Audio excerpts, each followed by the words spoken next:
de réflexion, je me suis dit, bon sang, mais c'est bien sûr.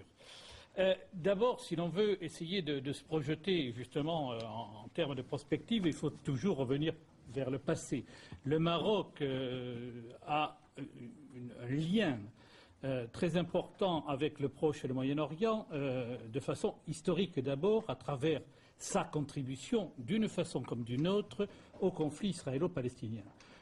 D'abord, militairement parlant, on se rappellera du sacrifice du bataillon marocain pendant la guerre du Kippour en 1973 sur le front du Golan et sa résistance héroïque, mais également, on le verra évidemment, on verra le Maroc comme le facilitateur du premier processus de paix. Et cela, je crois que c'est quelque chose qu'il convient de rappeler là aussi. Dès 1977, le Maroc est présent dans les négociations entre Israël et l'Égypte et les États-Unis, et son rôle ne cédera pas. De la même façon, le Maroc est également présent dans le processus de paix à travers le comité Al-Quds qu'il préside, évidemment, autour du statut de Jérusalem. Également présent, là aussi, le passé nous rattrape à travers la guerre du Golfe, guerre du Koweït, où le Maroc sera présent dans la coalition, notamment, spécialement en tant que défenseur des lieux saints arabes qu'il revendiquera comme étant sa participation spécifique à la guerre du Koweït. Donc ce qui veut dire que du point de vue de l'action et de la diplomatie, le Maroc aura été totalement intégré, je dirais, à l'action politico-diplomatique de ces 40 dernières années du côté du Proche et du Moyen-Orient. Si l'on se place du point de vue économique, mais on va le retrouver également à travers, je dirais, sa participation aux différentes initiatives, plus récentes celles-ci, qui vont se dérouler ou qui vont être développées par le Maroc, via le Maroc ou par le truchement du Maroc.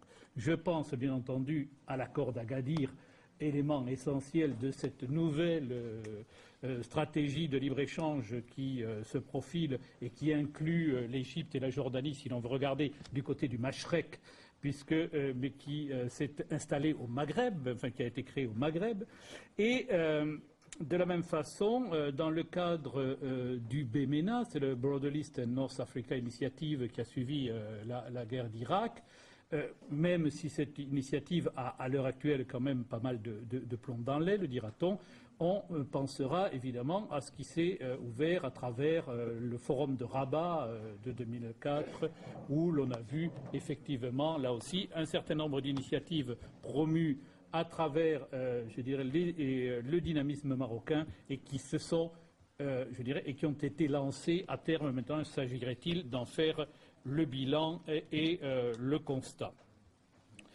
Cela pour dire que, et je rajouterai un troisième point que l'on oublie un peu également dans la relation du Maroc avec le Proche et le Moyen-Orient, c'est le facteur migratoire. La communauté migratoire marocaine de l'autre côté de la Méditerranée vers l'Orient, et notamment évidemment dans les pays du Golfe. Ce qui veut dire que de ce point de vue-là, si l'on essaie de regarder la présence finalement marocaine et son regard vers l'Orient, on voit que ce pays est particulièrement présent dans cette région du monde, et c'est pour cela qu'il s'agirait sans doute d'en profiter un peu plus. Et je vais faire référence à un texte un peu oublié aujourd'hui, qui est le rapport intermédiaire pour un partenariat stratégique sur la Méditerranée de 2004, qui avait été présenté par la Commission européenne au Conseil et au Parlement en prévision de la conférence des 10 ans de Barcelone. Alors ce petit texte oublié était tout à fait remarquable. Pourquoi? Parce que c'est un des rares dans le cadre de l'action de l'Union européenne qui fait le lien entre le Moyen-Orient et la Méditerranée.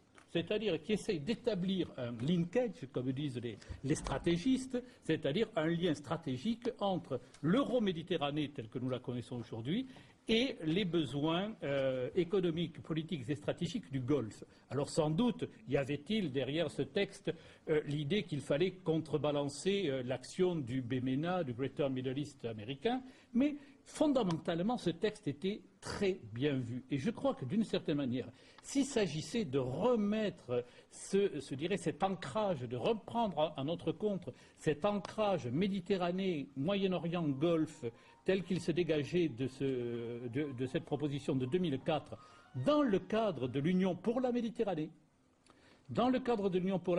le Maroc pourrait jouer de façon tout à fait spécifique, particulière, le rôle de facilitateur dans ce lien privilégié à reconstruire entre le Moyen-Orient, et là je parle du grand Moyen-Orient, sans doute Golfe, Irak, etc., avec l'Union pour la Méditerranée en formation.